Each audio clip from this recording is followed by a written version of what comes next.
झालेला आहे. काय तुम्ही या सगळ्या संदर्भात सांगाल की नाही, खरंच तुमच्यासोबत येणार का मुंबईमध्ये? महायुती आमची भक्कम आहे. महायुती मुंबईसह अनेक महानगरपालिकांमध्ये एकत्रितपणे निवडणूक लढण्याचा निर्णय आमचे ज्येष्ठ वरिष्ठ सन्मान देवेंद्रजींच्या नेतृत्वात, एकनाथरावजींच्या नेतृत्वात, दादाच्या नेतृत्वात निर्णय होईल आणि तो आपल्याला लवकरच अधिकृतपणे सांगितला जाईल.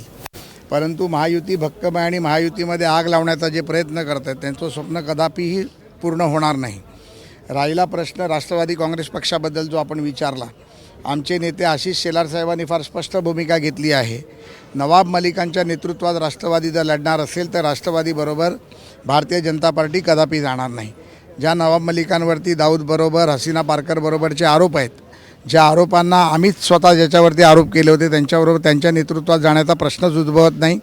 अजितदादांनी त्यांचं मुंबईचं नेतृत्व बदललं तर निश्चितपणे आम्ही त्यांच्याबरोबर जाऊ.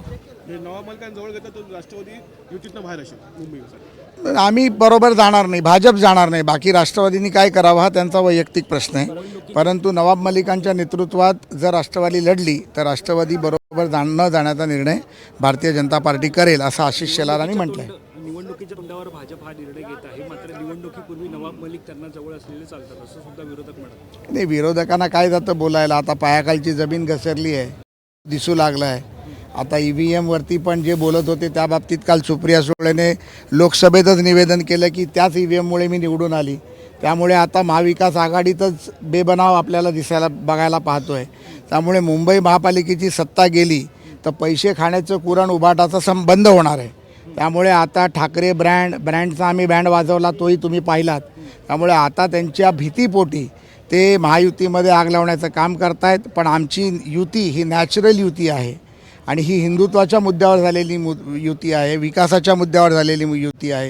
ही नरेंद्र मोदींच्या विकास कामाला घेऊन त्यांच्या 2047च्या विकसित भारताला घेऊन झालेली युती आहे. त्यामुळे आमची युती भक्कम आहे आणि भक्कम राहील. मराठवाड्यामध्ये फक्त 98 मुलांना कुणबी प्रमाणपत्र मिळालं 600 पैकी. नाही, मला वाटतं की या बाबतीत माननीय मुख्यमंत्र्यांनी सभागृहात देखील सांगितलं. कुणबी प्रमाणपत्राच्या बाबतीतला आमचा निर्णय फार स्पष्ट आहे. त्या बाबतीतले आमचे महसूल मंत्री माननीय बावनकुळे साहेबांनी देखील विधानसभेत, विधान परिषदेत निवेदन केलं आहे. त्यामुळे कोणावरही अन्याय होणार नाही याची आम्हाला खात्री आहे. मुंबई महानगरपालिकेत म्हणतात की राष्ट्रवादी संदर्भात युती नाही, परंतु जिथे जिथे भाजपची ताकद आहे तिथे भाजप फ्रेंडली फाईट्स लढण्याच्या संदर्भात काही विचार करणार नाही, मला वाटतं की हे विषय काय तुमच्या बूमवर बोलण्याचे नाही आहेत.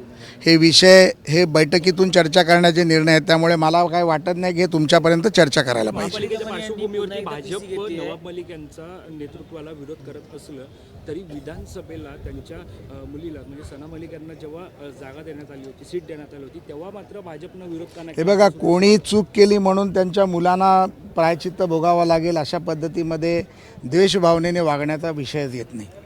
नवाब मलिकांबद्दल तक्रार आहे, नवाब मलिकांच्या मुलाबद्दलची तक्रार आहे. ज्यांच्यावरती तक्रार आहे त्यांच्याबद्दलचा आमचा रोष आहे, आमचा रोख आहे. त्यामुळे मला वाटतं की या विषयामध्ये आमचे ज्येष्ठ नेते आशिषजी मुंबईचे प्रमुख पण निवडणूक प्रमुख पण ते आहेत, ते या बाबतीत निर्णय घेतील. धन्यवाद. आज माननीय शरद पवार साहेबांचा देखील वाढदिवस आहे. माननीय पवार साहेबांचा मला वाटतं 85वा वाढदिवस आज आहे. त्यांना देखील मी मनापासून वाढदिवसाच्या शुभेच्छा देतो. माननीय कैलासवासी गोपीनाथ मुंडे साहेबांचा देखील आज जन्मदिन आहे, तर त्यांच्या जन्मदिनाच्या निमित्ताने मी त्यांना अभिवादन करतो. माननीय विजय वडेट्टीवार काँग्रेसचे विरोधी पक्ष नेते होते, आता ते काँग्रेसचे नेते आहेत, त्यांचा देखील जन्मदिन आहे. त्यांना देखील मी वाढदिवसाच्या शुभेच्छा देतो. जमिनी प्रकरणामध्ये अंजली दमने त्यांनी पुन्हा एकदा पीसी घेतली आहे. शीतल तेजवानी असेल किंवा अजित पवार यांना कोणाला सोडू नका. त्यांनी पुन्हा एकदा उच्चार केले की पार्थ पवारचं या FIR मध्ये नाव आलंच पाहिजे. नाही, आता अंजलीताई सातत्याने संघर्ष लढा देत असतात. त्यांचा संघर्षाचा लढा आता कोर्टात देखील गेला आहे.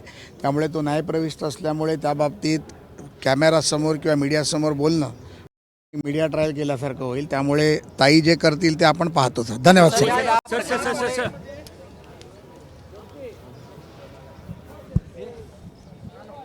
माझ्या ऑफिसचा प्रश्न आहे भाई. हे भाई का नको म्हणत होता? जाऊ दे.